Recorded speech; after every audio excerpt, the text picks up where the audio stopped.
Dan hati-hati yang menafsirkan ayat untuk kepentingan sesaat cuma 5 tahun, falyatabawwa maq'adahu minan nar, siap-siap tempat tinggalnya di neraka.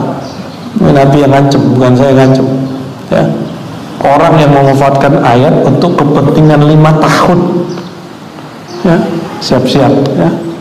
Dan orang-orang itu kan paling enak Pak, jualan agama itu modal politik paling murah ya. Saya punya kawan beberapa wakil-wakil rakyat, itu enak ngomongnya begitu, sama sepakat ngomong apa, biaya orang praktisi agama, pendakwah, atau dia punya jualan-jualan religius lah, itu lebih murah daripada orang yang baru nongol pas musim pemilu. Maka kita berdoa semoga praktisi-praktisi agama ini tidak mempolitisasi agama, tapi mewarnai politik dengan agama. Amin ya rabbal alamin ya. Assalamualaikum warahmatullahi wabarakatuh. Kaum muslimin muslimat yang dimuliakan Allah, penonton channel Rahasia Islam, bertemu lagi kita pada kesempatan kali ini untuk kembali menyimak dan mendengarkan tausiah yang akan disampaikan oleh Abuya Ar-Rasy Hasyim. Sebelum kita menyimak dan mendengarkan tausiah yang akan disampaikan Abuya Ar-Rasy Hasyim nantinya, tidak lupa marilah kita selalu bersolawat kepada Nabi Muhammad SAW. Semoga di akhirat kelak kita mendapatkan syafaat darinya dan mendapatkan rahmat dari Allah Subhanahu wa Ta'ala. Amin ya rabbal alamin. Marilah kita bersama-sama menyimak dan mendengarkan tausiah yang akan disampaikan nanti. Semoga kita dapat mengambil hikmah dan nilai positif dari tausiah yang akan disampaikan oleh Abuya Ar-Rasy Hasyim. Selamat menyaksikan. Wa qulubuhum raqiqah, itu artinya kalbu mereka lembut. Jadi burung-burung ini, kata Jalaluddin Ar-Rumi, burung-burung saja bernyanyi, makanya kalbu mereka lembut. Kira-kira begitu. Jadi kalimat yang tadi itu tentang seni, tentang musik, burung-burung itu bernyanyi. Dan para imam kita mengatakan betapa terhijabnya hatimu masih membedakan antara indahnya suara burung dengan indahnya suara manusia. Burung suaranya indah kan? Kalau burung boleh dinikmati suara kicauannya, masa suara manusia nggak boleh dinikmati? Gimana? Ya. Dan hari ini orang mengharamkan nyanyian, padahal bukan nyanyian itu yang salah. Yang salah isi nyanyiannya atau gaya orang yang menyanyinya. Di masa dahulu orang kalau mengikuti penampilan nyanyi itu diiringi dengan tari perut. Kebayang tari perut? Kalau di negeri kita kayak orang-orang seksi terus disawer gitu ya. Kata Imam Syafi'i, orang yang menghadiri kegiatan seperti itu persaksiannya ditolak karena dia menghadiri majelisnya orang-orang fasik. Dulu nih, kayak coba perhatiin. Sekarang hal begitu dapat kita nikmati di handphone.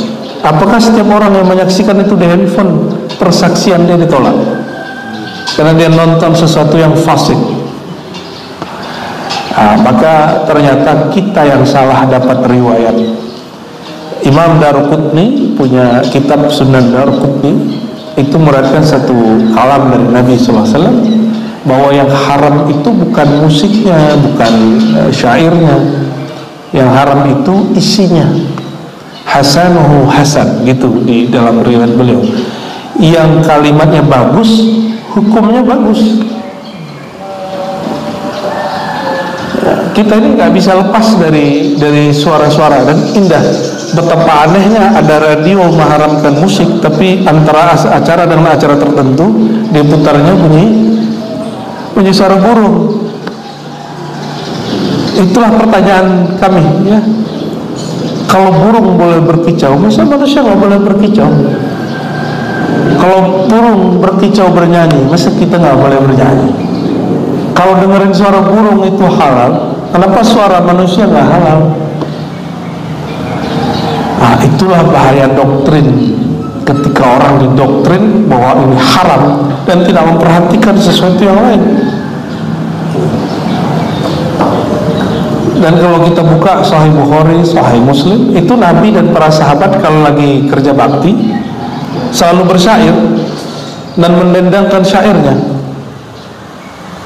Dan syairnya isinya tauhid. Ya. Oleh karena itu, kita nggak akan sibuk dengan masalah pakai terbangan, pakai rebana atau pakai gitar, itu nggak ada urusan sebenarnya. Urusannya adalah syair yang kita bawakan itu apa? Ya. Apakah salah si gitar punya suara indah? Tapi nggak juga. Kalau nggak ngerti kuncinya, bisa indah nggak? Nggak ngerti kuncinya gitar, bisa indah nggak bunyinya? Enggak. Gitar haram. Gitar mengeluarkan suara yang indah. Itu burung juga mengeluarkan suara indah. Kenapa burung boleh, gitar nggak boleh? Apa yang salah? Ya, kita yang terhijab sebenarnya. Oh, kalau burung alami. Alami itu bahasa Indonesia atau bahasa Arab? Nature. Kalau alami bahasa Arab, sesuatu yang bersifat alam. Gitar itu juga, ya. Oh, kalau gitar Arab boleh, kalau gitar Indonesia nggak boleh. Lalu urusannya apa? Emang ada beda gitar Arab sama gitar ini? Oh, beda bunyi dan bentuknya. Itu gitar, itu rebana sudah ada sebelum masa Rasulullah SAW. Jadi rebana, katanya cuma boleh rebana. Enggak juga. Rebana itu dipakai dulu oleh kaum pagan ketika mereka nyembah berhala. Orang Arab ya bisanya buat rebana, tapi orang Persia, orang Turki, orang Rum bisa membuat musik. Itu yang sekarang kita lihat di Turki, ada ney, ya, ada macam-macam, ya, kecapi.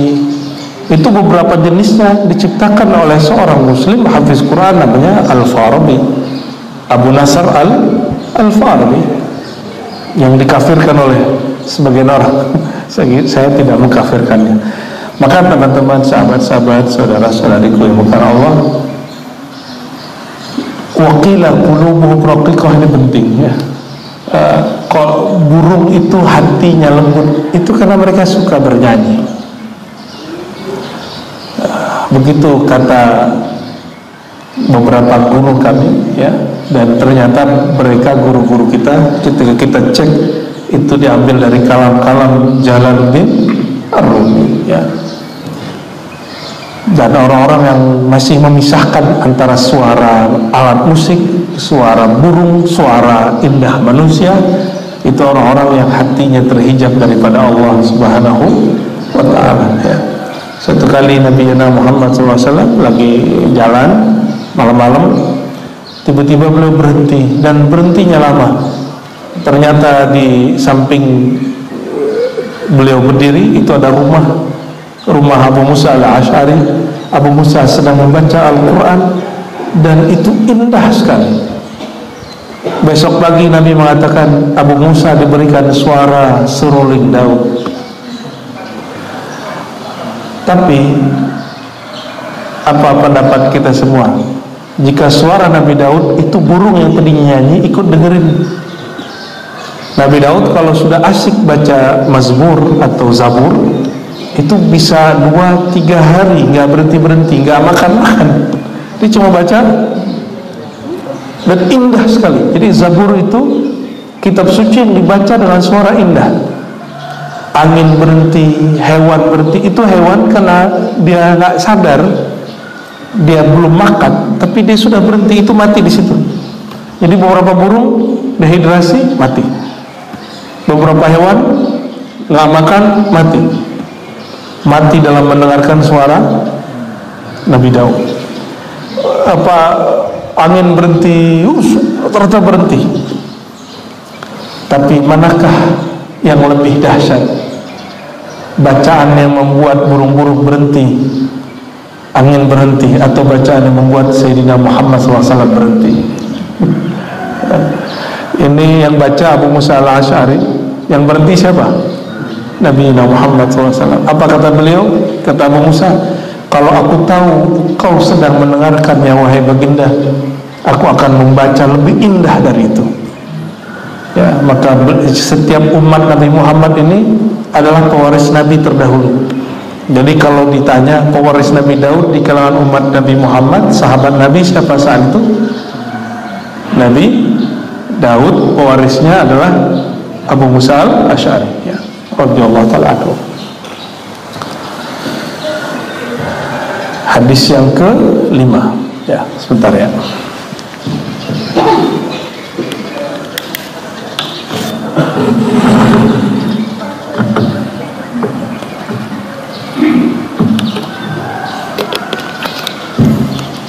Al-Khamis, yang kelima, an Jabir, dari Sayyidina Jabir, annahu ghaza ma'an Nabi SAW qibla Najd. Sayyidina Jabir salah satu yang berkhidmat kepada Nabi. Jadi Nabi itu khodamnya banyak, yang khidmat kepada beliau banyak. Salah satunya Jabir. Di antara anak-anak itu Anas, di antara pemuda itu Jabir. Dia berperang bersama Nabi SAW qibla Najd, mengarah ke Najd. Najd itu sekarang yang jadi Saudi. Jadi Nabi itu kan Madinah, Mekah, itu namanya Hijaz. Di luar Mekah, Madinah namanya Najd. Itu yang sekarang menjadi Saudi. Jadi tidak semua wilayah yang sekarang, yang dulu Nabi tempatin itu sekarang menjadi negaranya Saudi. Ya, sekarang sudah banyak wilayah di sana. Falamma qafala Rasulullah SAW qafala ma'ahu fa'adraktuhumul qailatu fi wadin kathiril 'idah, ya, fanazala Rasulullah SAW wa tafarraqa an-nas yatazilluna bisyajar, ya. Biasa dulu jangan bayangkan Nabi itu kalau bergerak pakai tank, pakai truk, pakai pesawat, enggak. Itu manual, menggunakan onta, menggunakan kuda. Nah, sampailah Nabi di suatu lembah, ya, yang agak sedikit hijau. Maka Rasulullah SAW turun dan orang-orang kemudian yastazilluna bisyajar, mereka berlindung di bawah pohon-pohon, ya. Di saat Nabi SAW berlindung di satu pohon, ternyata ada yang nguntit beliau. Nama pohonnya Samurah, ya. Fa'allaqa biha sayfahu. Nabi kemudian naruh pedangnya, digantung. Wa nimna naumatan, lalu kami rehat dan tidur sejenak. Fa idza Rasulullah SAW yad'una wa idza indahu Arabi. Tiba-tiba Nabi memanggil kami dan ada orang Arab Badui, ya. Faqala inna hadha ikhtarata ala sayfi wa ana na'imun. Ya, ada orang Arab tapi sudah lemes. Jadi Nabi manggil bukan ketika kejadian, tapi setelah kejadiannya selesai. Apa kata Nabi? Ini orang tadinya menodongkan pedang kepadaku. Ikhtarata ala sayfi wa ana na'imun fasaltu wa huwa fi yadihi salata. Ya. Ketika nodongin pedangku masih gantung dan diambil, disita. Qala mayamnauka minni, ya Muhammad, siapa yang menghalangimu dari pedangku ini? Qultu, aku menjawab Allah 3 kali, yang ketiganya orang itu jatuh. Berarti Nabi kalau baca Allah jadi senjata. Hari ini orang baca Allah Akbar kita takut aja enggak? Kenapa? Karena Allah Akbar digunakan dan dipolitisasi. Akhirnya keramatnya Allahu Akbar hilang. Jadi yang pernah dulu bertakbir untuk membentak orang itu tobat. Kenapa? Imam Syarif Sakti bertobat daripada baca alhamdulillah di saat orang-orang semuanya sengsara, beliau senang. Jadi semua rumah, semua toko kebakar kecuali rumah dia, kecuali toko dia. Apa kata dia? Alhamdulillah rumahku gak kebakar. Kata Imam Syarif Sakti, aku minta ampun kepada Allah, bertobat karena membaca alhamdulillah tidak pada tempatnya. Kok ada orang tega baca alhamdulillah di saat orang-orang sedang bersedih? Nah, hari ini orang-orang cuma karena pilihan politik takbir untuk bentak orang lain. Saya pernah begitu juga dulu tuh waktu masih mahasiswa, tapi waktu 2019 kita nggak ikut-ikutan. 2016 saya udah paham ini nggak benar. Takbir begini nggak benar, makanya tidak menang-menang kecuali yang pertama. Yang menang cuma karena yang pertama itu masih betul-betul sholawatnya dahsyat, ya, ngumpulnya benar. Tapi yang berikut-berikut sudah disusupin syaitan. Maka yang pertama itu sudah genting, sudah sulit menang, tapi Allah menangkan. Karena takbirnya masih takbir yang dengan adab, sholawatnya masih sholawat yang pakai adab. Yang berikut udah enggak. Ya, maka ada seorang Habib wali di Yaman, ketika orang-orang santrinya mulai latihan pedang, latihan perang, itu disuruh dipanggil.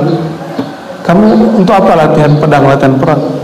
Jawaban mereka apa? Kami menghadapi akhir zaman, wahai Rasulullah, wahai Al-Habib. Ya. Apa jawaban si Habib? Coba ya, kalian bertakbir. Ya, beliau taruh tisunya. Coba kalian takbir. Bertakbirlah mereka. Itu tisu gak gerak sama sekali. Itu benda gak ngaruh sama sekali. Maka beliau bilang, gimana kamu mau menggetarkan musuh? Takbirmu pun tidak menggetarkan aku yang megang ini, tidak menggetarkan kertas ini. Itu penting sekali. Jadi betapa masih jauhnya kita dari persiapan rohani, ya.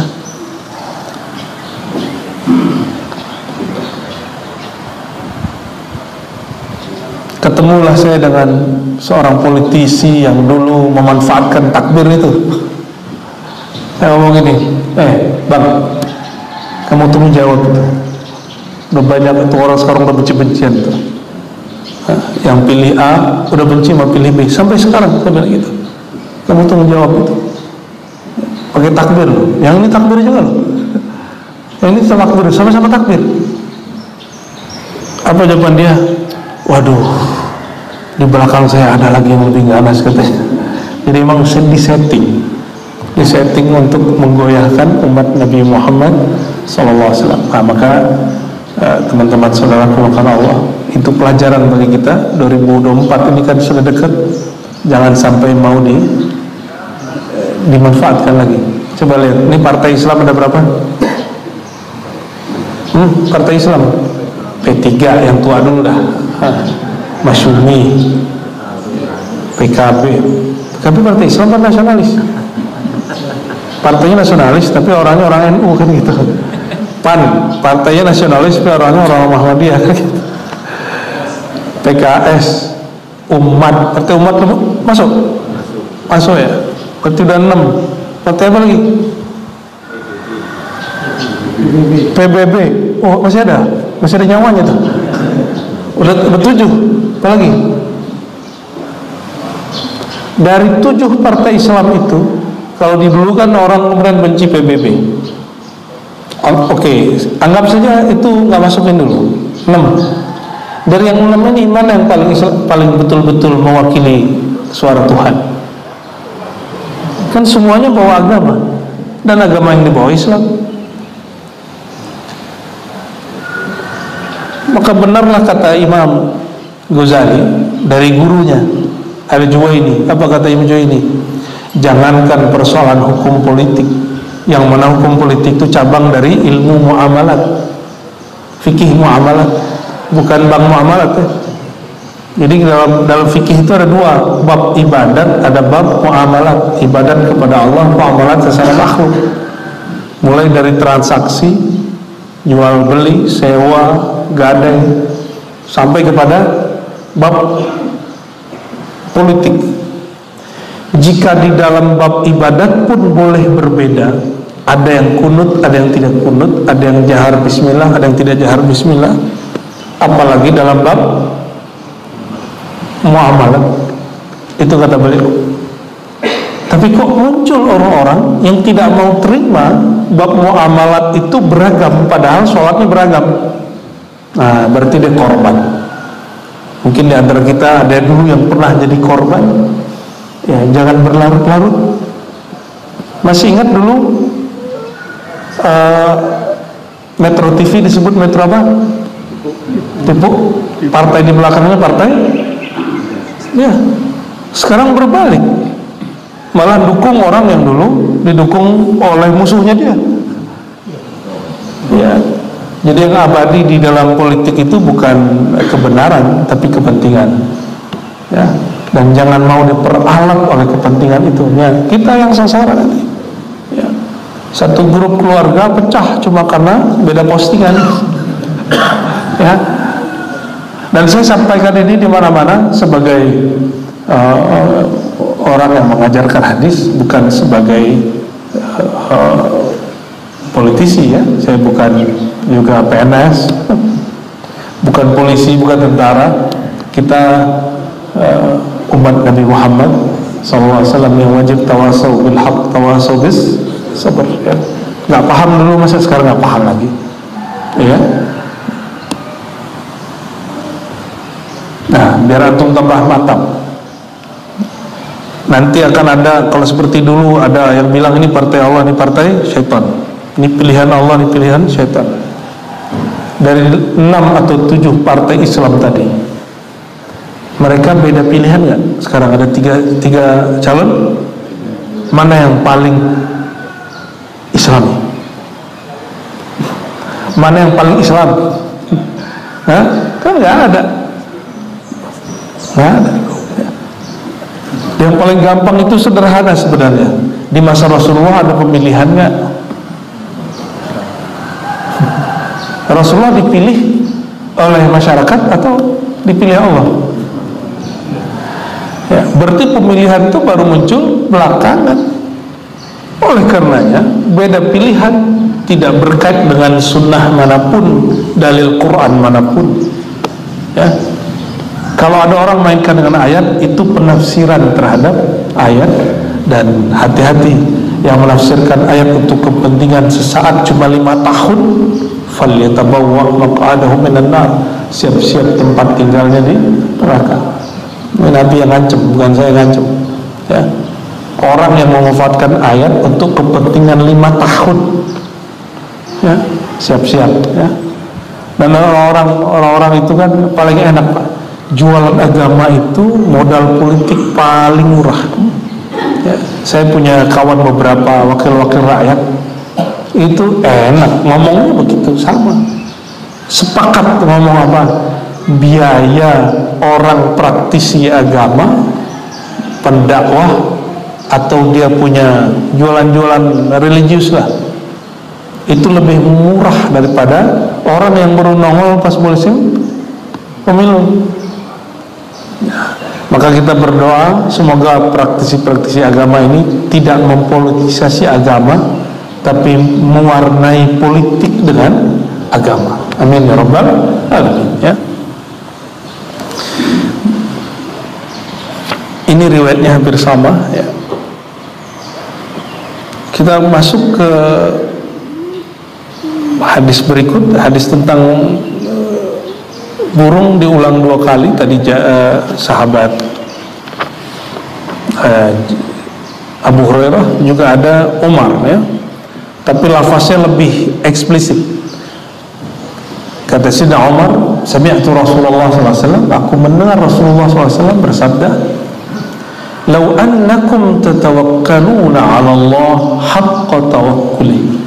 Seandainya kalian bertawakal kepada Allah, berserah diri kepada Allah dengan sebenar-benar tawakal, Perhatikan tadi tawakal bab kolbu, bukan bab amal jasad. Jadi orang kerja, orang malas itu nggak ada urusannya dengan tawakal. Tawakal itu urusan kolbu. Orang jobless, orang yang punya job, orang yang aktif kerja atau pensiun itu nggak ada urusannya. Urusannya urusan hati. Urusan hati. Ya. Seandainya kamu bertawakal kepada Allah dengan tawakal yang kuat, la razaqakum kama yarzuqut tayr, maka Allah akan memberi rezeki kamu seperti Allah memberi rezeki burung. Tagdu khimasan wa taruhu bitanan, berangkat dia perutnya lapar, pulang perutnya penuh. Hadis ini riwayat Imam Tirmizi, kualitasnya hasan ya.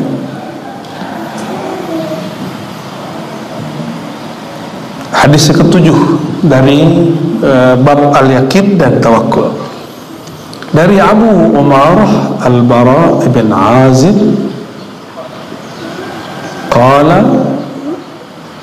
ya, dari Sayyidina Abi Umarah Al-Bara ibn Azib radhiyallahu ta'ala anhu qala qala Rasulullah sallallahu alaihi wasallam.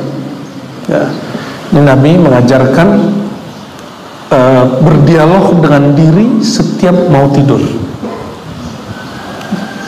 Jadi doa yang biasa sering kita baca cuma Bismikallahumma ayyawamud. Itu boleh lah, cukup ya.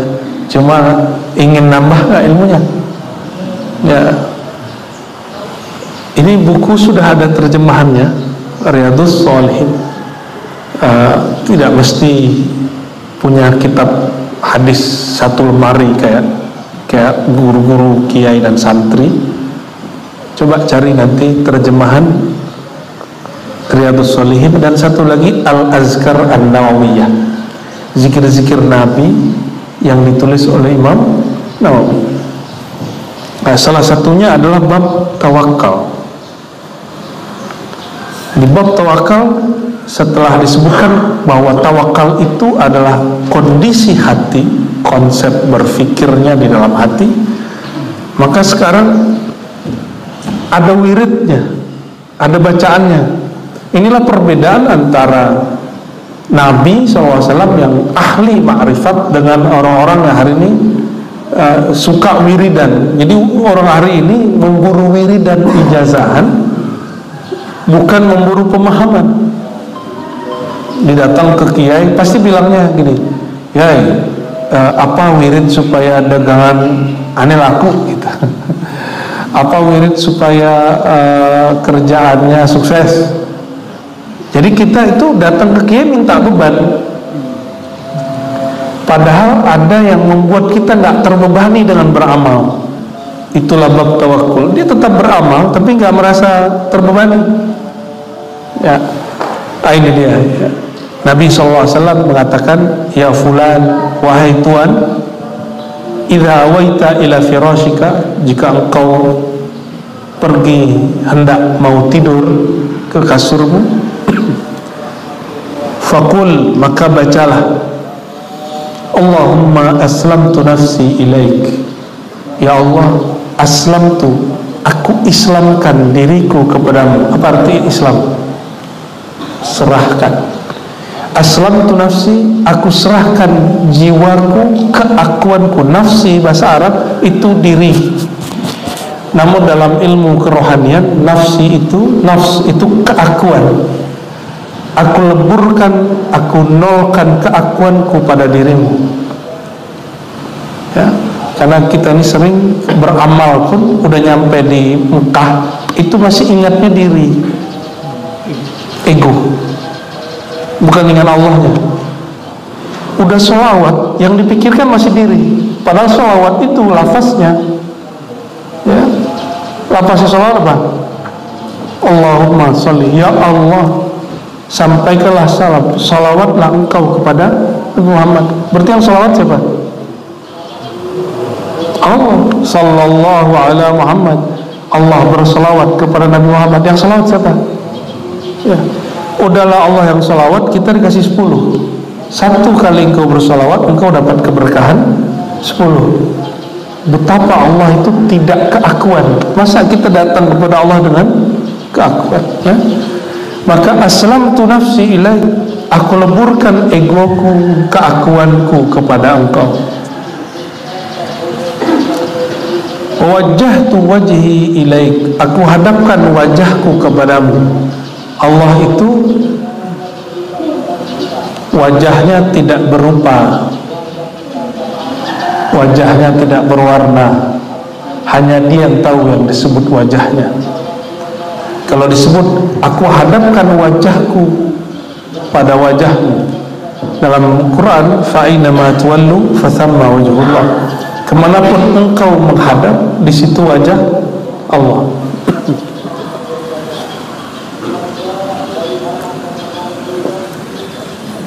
Wajah itu fungsinya apa? Kita kalau natap orang, itu yang ditatap wajahnya apa dengkulnya? Berarti wajah itu tatapan, objek yang ditatap. Kalau kita ngobrol sama orang, kita tatap nggak wajahnya? Nah, wajah Allah itu sebenarnya Allah pantulkan melalui kolbu. Maka kolbu kemanapun melihat, jika dia menatap kepada Allah, mengingat Allah, dia disebut sedang menatap Allah Subhanahu wa Ta'ala. Ya. Jadi di tempat apakah, cerminan apakah Allah memantulkan pencitraan wajahnya? Itu pada kolbu manusia, ya. Jadi nggak usah jauh-jauh melihat kemana-mana. Maka ini yang kita kasih pertanyaan berkali-kali kepada jamaah yang mau pergi haji umrah. Allah di Mekah dengan Allah di Depok sama nggak? Allah di Jakarta dengan Allah di Madinah sama nggak? Nggak sama. Kenapa sholat di Mekah itu sama dengan 100.000? Sholat di Madinah sama dengan 1.000? Karena kolbu kita di sana energinya lebih kuat. Maka semua orang yang masuk Mekah pasti nangis. Nah, nangis itu antum nggak dapetin di sini, dapatnya di sana. Benar nggak? Oleh karena itu frekuensi sholatnya dilipat gandakan jadi 100.000 karena energi itu. Jadi sholat itu energi sebenarnya. Maka Nabi SAW kalau kelelahan, beliau menyegarkan badannya dengan sholat. Apa kata beliau? Arihna bis sholat, rehatkan kami dengan sholat. Karena ketika jalan itu capek, monoton. Nah, Nabi rehatnya pakai sholat. Karena dalam itulah beliau ngecas kolbunya, ya.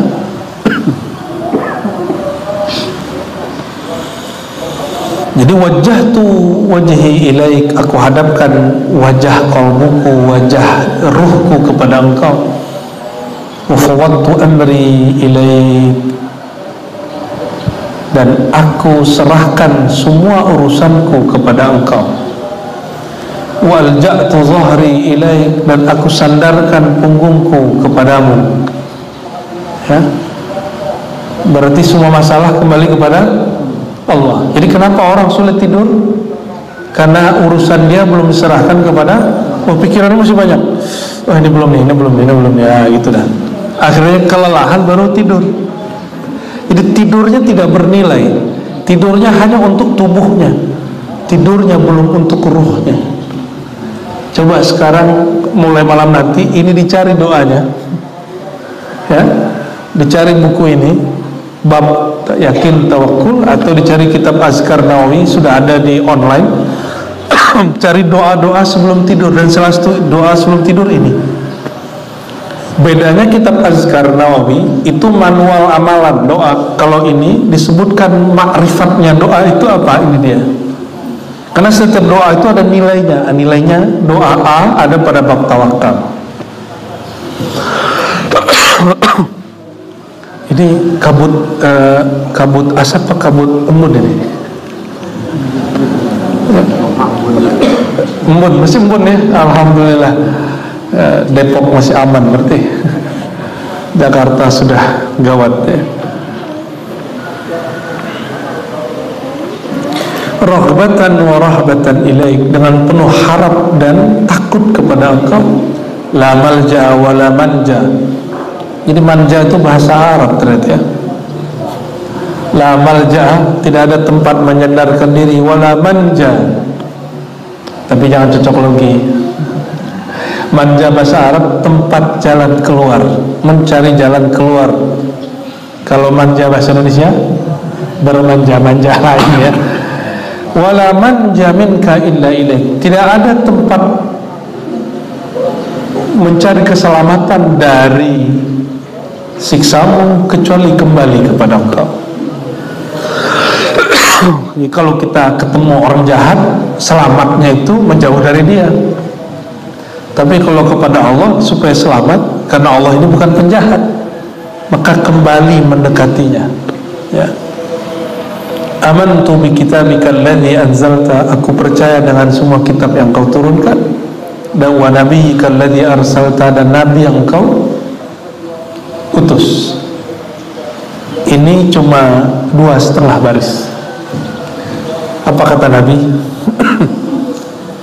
Ini kalau mau meninggalnya, meninggal nggak ada dosa, nggak ada beban. Baca doa ini dengan pemahaman yang tepat. Pemahaman dibaca aja, baca Arabnya, baca maknanya, diresapi, tidur.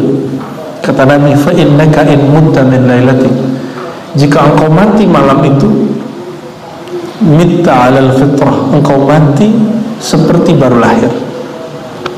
Itu disebut mati dalam fitrah. Semudah itu loh.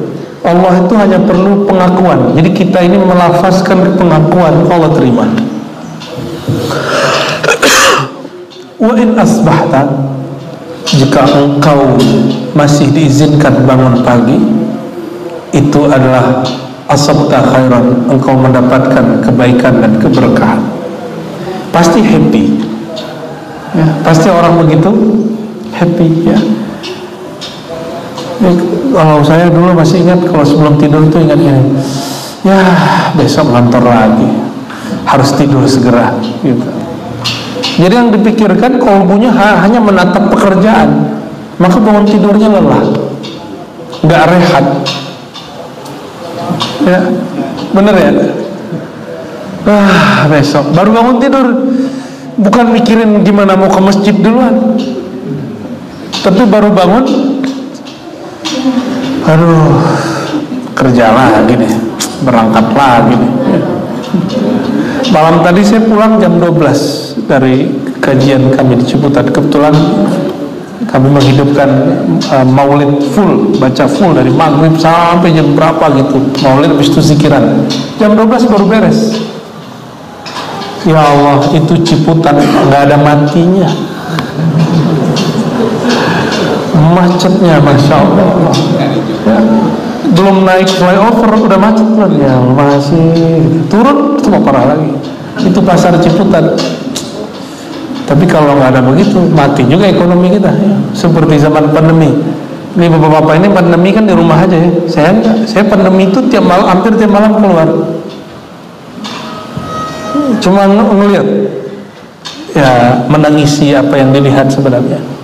Ya Allah, kenapa begini? Ya Allah, mohon dibantu. Ya Allah, begitu aja tuh. Ya, minimal 2 atau 3 kali seminggu, ada 3 malam atau 2 malam saya keluar gitu, ngeliatin pasar kayak rumah hantu ya, sama-sama gitu. Nah, maka sekarang kalau ngeliat macet tuh antara bersyukur dan pegel kaki. Pegel sih kaki, tapi alhamdulillah, alhamdulillah ekonomi jalan ya.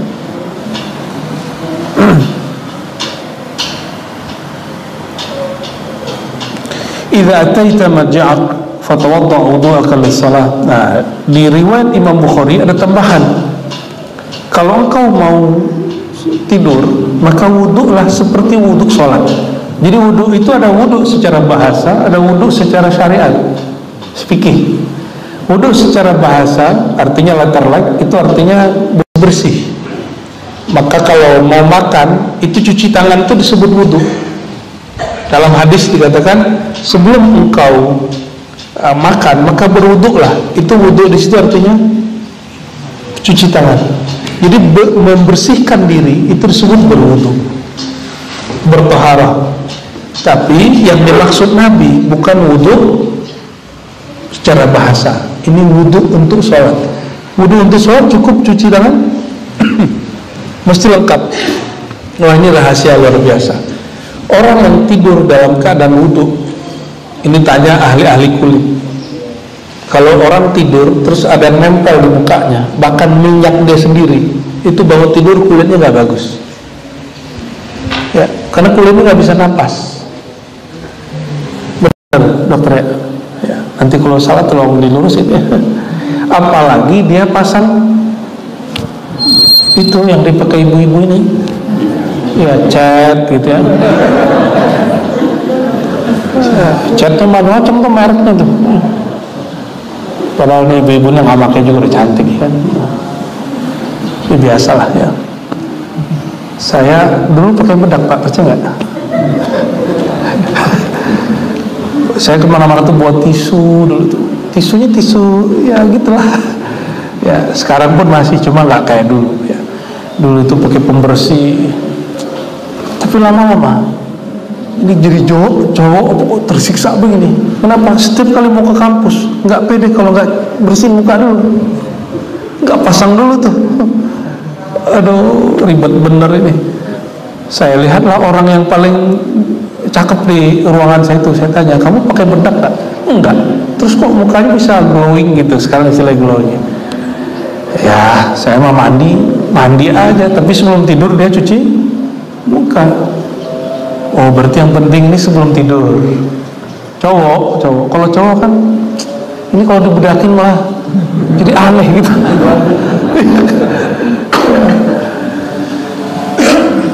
Dan coba lihat, apapun yang nempel di muka itu pasti diserap sama kulit. Nah, makanya sekarang nggak tahu tuh ya, yang mukanya sekarang bercak-bercak itu, ya mungkin dulu yang masuk mengendap di kulit-kulitnya. Dan Nabi sudah antisipasi itu dari dulu.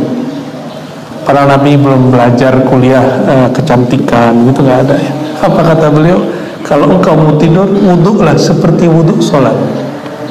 Kita kalau wuduk mau sholat, wuduknya sempurna, bukan ecek-ecekan wuduknya, bukan buru-buru. Emang betul-betul ingin bersih-bersih. Supaya apa? Nyaman. Kenapa? Tidur itu separuh mati, saudaranya mati. Orang kalau tidur ruhnya ketemu Allah. Orang kalau tidur ruhnya ketemu Allah. Sebenarnya kalau dia baca ini, ya, kalau dia nggak baca ini, dia nggak sadar dia ketemu. Summat taja ala syiqqihil asyiqqal ayman. Lalu tidurlah miring ke kiri. Lalu bacalah doa tadi, ya. Waj'alhunna akhira ma taqul. Ini perintah dari Nabi, ini bukan saran biasa. Jadikan doa tadi akhir yang kamu baca. Doa itu dialog dengan diri, dialog dengan Allah Subhanahu wa ta'ala. Orang yang tidur dengan dialog-dialog ini, dia ketika bangun, kalau bangunnya di alam kubur alias dia mati, insya Allah nggak ditanya malaikat Munkar Nakir kecuali pertanyaan simbolis. Kenapa? Yang ditanya nanti di alam kubur apa? Siapa Tuhanmu? Dia sebelum tidur sudah mengakui dirinya hamba, Allah Tuhan. Nabi Muhammad, coba ujung doanya Pak, aku percaya dengan kitab yang kau turunkan dan Nabi yang kau utus. Nah, ketika menyebut aku percaya dengan kitab yang engkau turunkan dan Nabi yang kau utus, iktikadkan bahwa kita sedang membayangkan Nabi Muhammad SAW, baru tidur. Berarti ditutup doanya dengan terhubungnya qalbu, pikiran dengan Nabi Muhammad SAW. Kira-kira kalau nanti bangun tidurnya di alam kubur, malaikat Munkar Nakir lihat ini orang bersama Rasulullah. Itu yang disebut tidur bersama Rasulullah SAW. Jadi tidur bersama Rasulullah itu bukan berarti fisik kita, tubuh kita bersama Rasul, bukan. Tidur kita membawa kepercayaan, keyakinan full kepada Rasulullah SAW. Di dalam ilmu kerohanian itu disebut rabitah, ikatan kolbu dengan sang kekasih, yaitu Rasulullah Sallallahu Alaihi Wasallam. Jadi saya sampaikan kepada diri saya sendiri dan kita semua, coba usahakan tidur Facebooknya tidak dibuka lagi, WA-nya tidak aktif lagi. Coba itu ditaruh, baca ini, walaupun gak hafal bahasa Arabnya, nanti hafalkan Indonesianya ya. Ini kalau pakai bahasa Indonesia yang ringkas mau gak? Mau? Ya, yang ringkas. Ya Allah, aku serahkan diriku, egoku pada Engkau. Ya Allah, aku hadapkan wajah kolbuku kepada Engkau. Ya Allah, aku serahkan semua urusanku kepada Engkau. Ya Allah, aku sandarkan punggungku, harapanku kepada Engkau. Raghbatan wa rahbatan ilaik. Ya Allah, aku penuh harap dan takut kepada Engkau. Ya Allah, tidak ada tempat untuk bersandar, tidak ada tempat untuk mencari keselamatan kecuali kepada Engkau.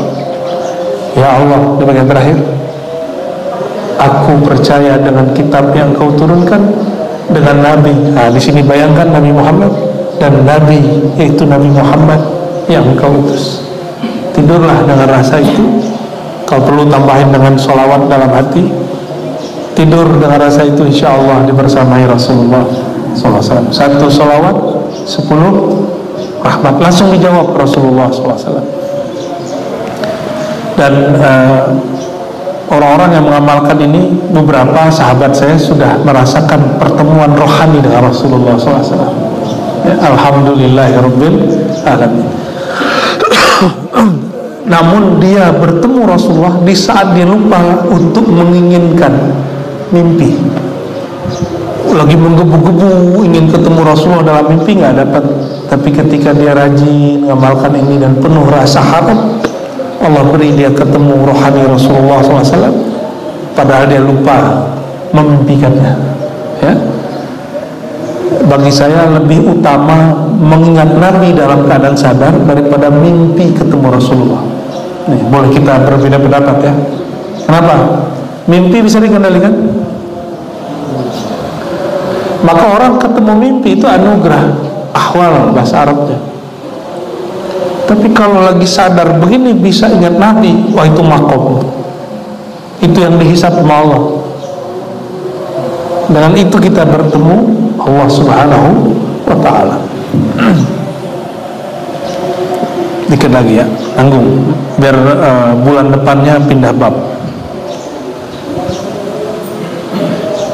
Masih ingat yang menemani baginda Rasulullah SAW di Gua Thur siapa? Sayyidina Abu Bakar. Lalu yang bertugas menggantikan Nabi di kamar sekali. Ini 2 orang ini spesial ya. Nabi talkinkan Sayyidina Ali sebelum berangkat, dan Nabi baru mengajarkan zikir yang hakikat itu di dalam Gua Thur kepada Sayyidina Abu Bakar. Jadi yang duluan diajar siapa? Ali. Makanya Ali itu walaupun muda belia, tapi batinnya tua. Karena Islamnya barengan sama Abu Bakar. Beberapa ahli sejarah mengatakan lebih dulu. Ada yang mengatakan Abu Bakar lebih dulu. Nah, kalau bagi Imam Al-Hakim dipendek. Di kalangan anak kecil Ali lebih dahulu. Di kalangan orang sudah dewasa Abu Bakar yang lebih dahulu ya. Nah, ini mereka ini sudah, Ali sudah dewasa, Abu Bakar sudah mulai umur matang ya. Diriwayatkan dari Abu Bakar As-Siddiq, wa huwa wa abuhu wa ummuhu sahabah. Abu Bakar itu dia, ayahnya, ibunya itu sahabat. Jadi Abu Bakar ini beruntung, dia dan orang tuanya sahabat Nabi. Apa arti sahabat? Sahabat itu orang yang melihat Nabi lalu percaya dan meninggal dalam iman. Abu Jahal ketemu Nabi, percaya nggak dia sama Nabi? Maka nggak masuk sahabat. Abdullah bin Ubay yang bikin fitnah kepada Rasulullah di Madinah, dia ketemu Nabi, ya, dia ketemu dan gabung dengan sahabat, tapi dia meninggal dalam keadaan munafik, maka tidak dimasukkan kelompok sahabat ya.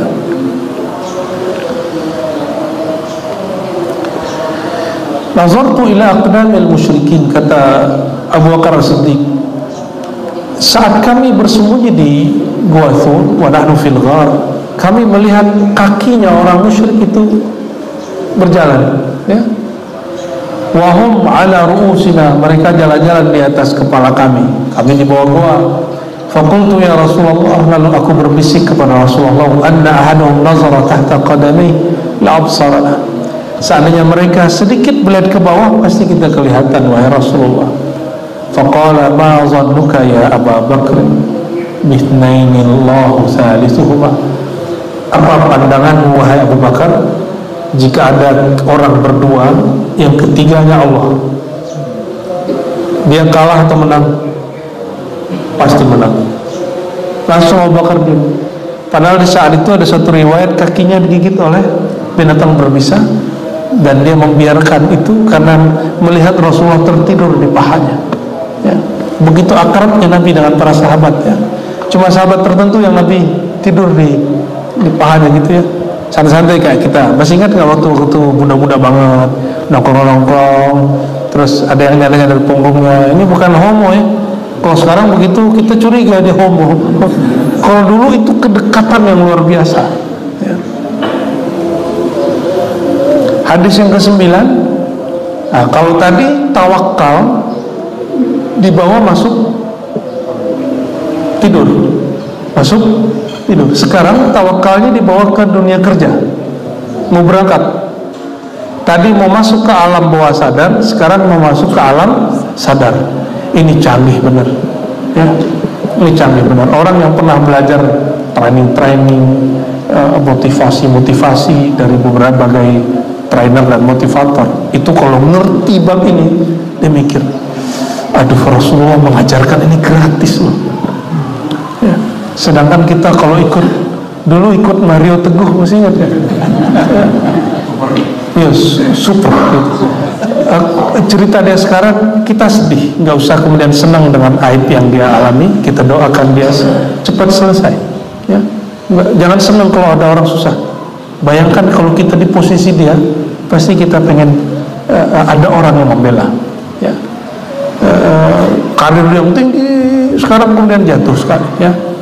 Itu Mario Teguh mau ikut acara dia, bayar berapa? Mahal nggak dulu? Mahal ya. Dan dia adalah motivator termahal di Indonesia di masa itu. Sebentar habis itu ganti. Termahal, ngomong cuma beberapa puluh menit itu dibayarnya Masya Allah.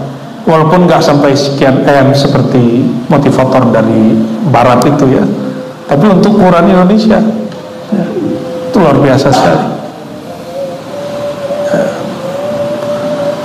Kekuatannya pada apa? Kekuatannya pada sugesti kata-kata. Jadi jangan main-main, kata-kata itu senjata. Yang bikin tengkar Indonesia Malaysia kata-kata bukan? Ya. Yang bikin Ali menurunkan kekhalifahannya lalu diambil Muawiyah kata-kata bukan? Kata-kata. Udah perang, udah mati ribuan orang, nggak selesai-selesai. Udah perang di Siffin gak selesai juga, selesainya sama kata-kata, diplomasi ya. Jadi banyak sebenarnya yang dapat diselesaikan melalui kata-kata yang tepat. Ini pesan untuk diri saya dan kita semua, karena kita tinggal di komplek yang juga komplek. Pak Rifai udah senyum mau negeri apa komplek itu betul komplek gak? Gimana gak komplek? Rumahnya mendempet. Orang dulu kenapa konfliknya nggak begitu terlalu? Karena rumah jarak-jarak jauh. Sekarang rumah itu, ya maka disitulah ujian terbesar. Makanya mau jadi wali sekarang gampang. Hargai tetangga engkau jadi wali. Ya. Man kana yu'minu billahi wal yawmil akhir falyukrim jarahu. Siapa yang percaya kepada Allah dan akhir, maka hormati, ikram, bermurah hatilah kepada tetanggamu. Kasih jalan dia. Ya, kasih dia, parkir dia, kasih apa yang bisa kita kasih?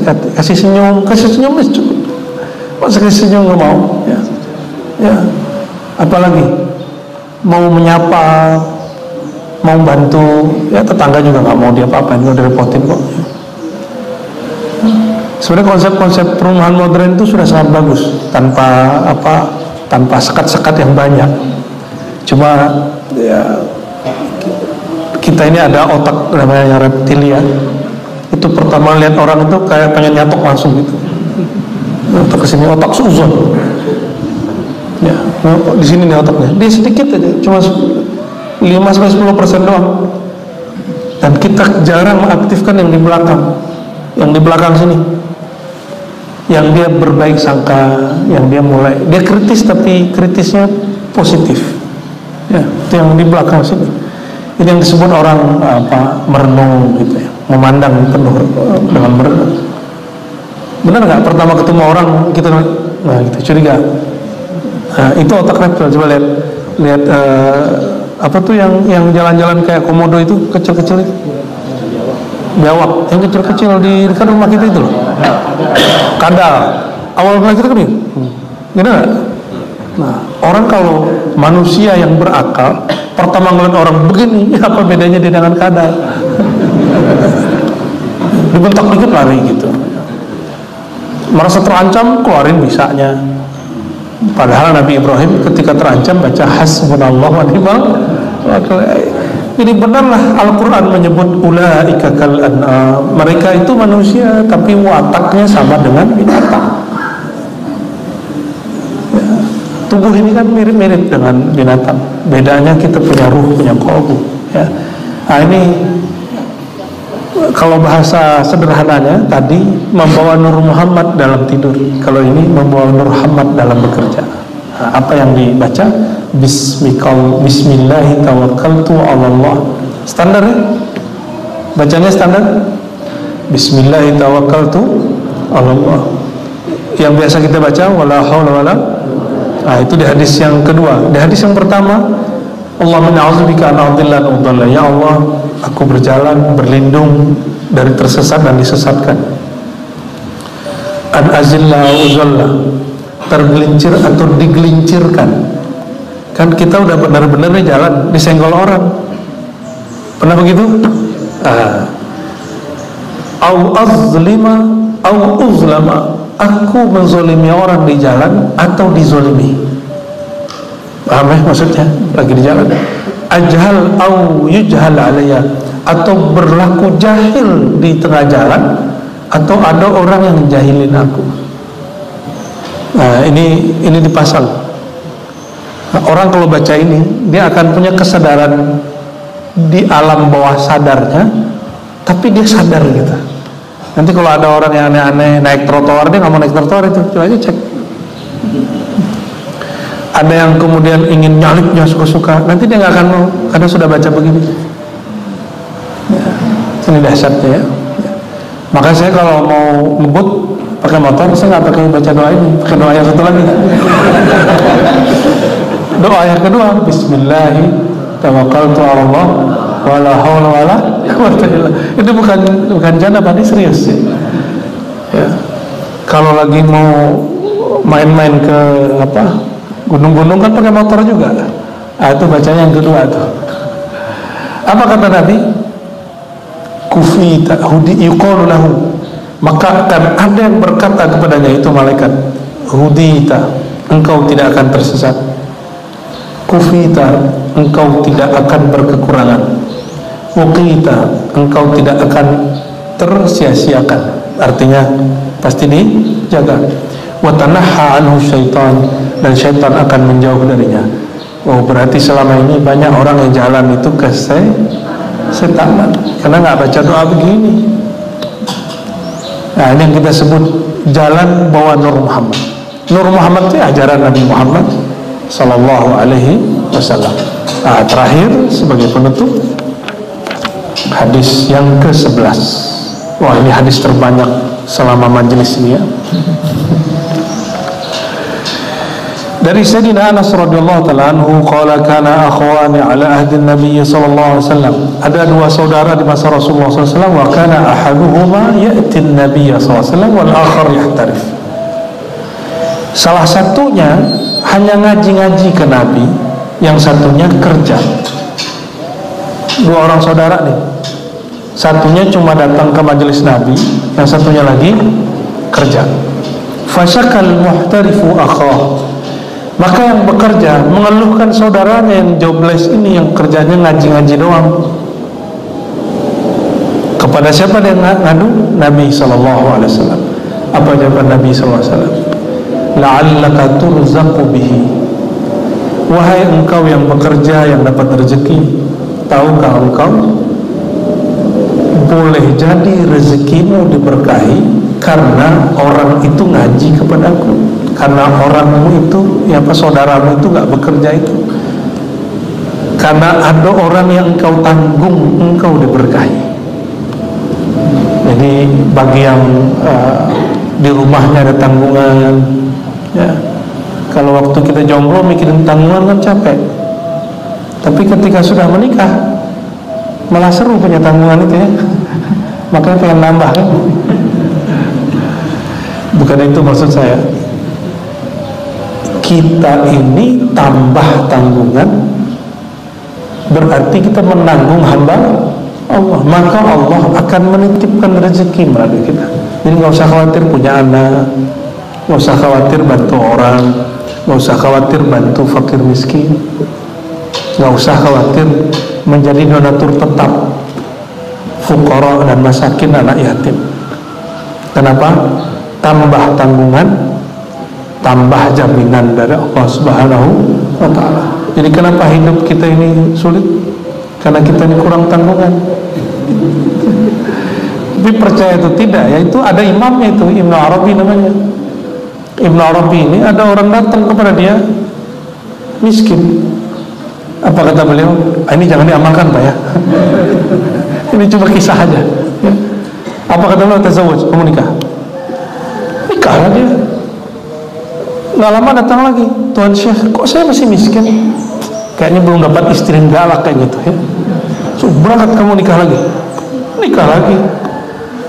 Yang kedua juga sama, suruh nikah lagi. Yang ketiga juga sama. Ini zaman dulu nikah-nikah itu gampang, ya. Nggak perlu datang ke KUA, gampang, tinggal ada saksi selesai. Yang keempat, udah kamu nikah lagi. Nikah yang keempat, dapat istrinya ternyata luar biasa, ya, bisa membuat dia semangat hidup. Ketika dia datang bulan esoknya ke Imam Ibn Arabi, apa kata dia? Sadaqta, ente benar Tuan Syekh, ya. Dengan ada tanggungan, ada jaminan dari Allah Subhanahu wa ta'ala, ya. Nah itu jangan diamalin, ya. Yang diamalin itu kalau punya tanggungan anak, tanggungan ini, nggak usah khawatir, pasti Allah sudah ada jaminannya. Kenapa jaminan itu kemudian nggak muncul? Karena orang membenturkannya dengan logika dia. Coba dibawakan dengan hati, jangan dibawakan dengan logika pikiran semata. Barangkali itu Bapak Ibu, kalau kita simpulkan sederhana saja, bahwa tawakal ini adalah qalbunya Nabi Ibrahim. Lalu tawakal itu juga menjadi senjatanya burung, masa kalah dari burung. Dan yang berikut, tawakal itu membuat bacaan zikir bisa menjadi senjata. Maka ketika Nabi dihunuskan pedang, bacaan Allah penuh tawakal, Allah begitu, ya, ada ketawakalan, bisa menumbangkan orang. Dan yang paling terakhir, tidurlah dengan penuh ketawakalan, ya, tidur dengan penuh penyerahan, dan berangkat bekerja cari nafkahlah dengan pemahaman yang hampir sama, bawa Nur Muhammad di dalam tidur dan dalam bekerja. Semoga Allah Subhanahu wa ta'ala memberkahi majelis ini, memberkahi komplek ini, memberkahi orang-orang yang hadir, memberkahi orang-orang yang berpartisipasi di masjid dan di masyarakat. Amin ya rabbal alamin. Wassallallahu ala sayyidina Muhammad wa وعلى آله وأصحابه ولبيته وذريته أجمعين. اللهم بك أصبحنا وبك أمسينا وبك نحيا وبك نموت ونسألك كل خير ونعوذ بك من كل شر وصلى الله عليه وعلى آله والحمد لله رب العالمين. Assalamualaikum warahmatullahi wabarakatuh. Baiklah, telah kita saksikan tadi secara bersama-sama tausiah yang telah disampaikan oleh Abu Ya'ra Syekh Hasim. Semoga bagi kita yang mendengarkan dan bagi Abu Ya'ra Syekh Hasim yang menyampaikan sama-sama mendapatkan pahala dari Allah Subhanahu wa Ta'ala. Semoga apa yang telah kita dengarkan dan kita simak bersama-sama tadi dapat menambah ilmu pengetahuan kita dan semakin mendekatkan diri kita kepada Allah Subhanahu wa Ta'ala. Amin ya rabbal alamin. Dari tausiah yang telah disampaikan oleh Abu Ya'ra Syekh Hasim tadi dapat kita ambil kesimpulan dan juga ilmunya bahwasanya jangan sampai kita terlena oleh kenikmatan dunia hingga sampai meninggalkan kewajiban kita dan meninggalkan perintah dari Allah Subhanahu wa Ta'ala. Marilah kita selalu bersama-sama menjaga diri kita agar tidak terlena terhadap kenikmatan dunia dan selalu berusaha untuk mendekatkan diri kita kepada Allah Subhanahu wa Ta'ala. Semoga kita termasuk umatnya yang selalu mendapatkan syafaat dari Rasulullah Sallallahu Alaihi Wasallam dan juga selalu mendapatkan hidayah serta rahmat dari Allah Subhanahu wa Ta'ala. Semoga apa yang telah kita dengarkan tadi dapat menjadi ilmu dan juga bermanfaat bagi kehidupan kita, dan tentunya semakin mendekatkan diri kita kepada Allah Subhanahu wa Ta'ala. Sekali lagi kami ucapkan terima kasih yang sebesar-besarnya bagi penonton yang telah mensupport channel Rahasia Islam ini dengan mensubscribe, like, dan share.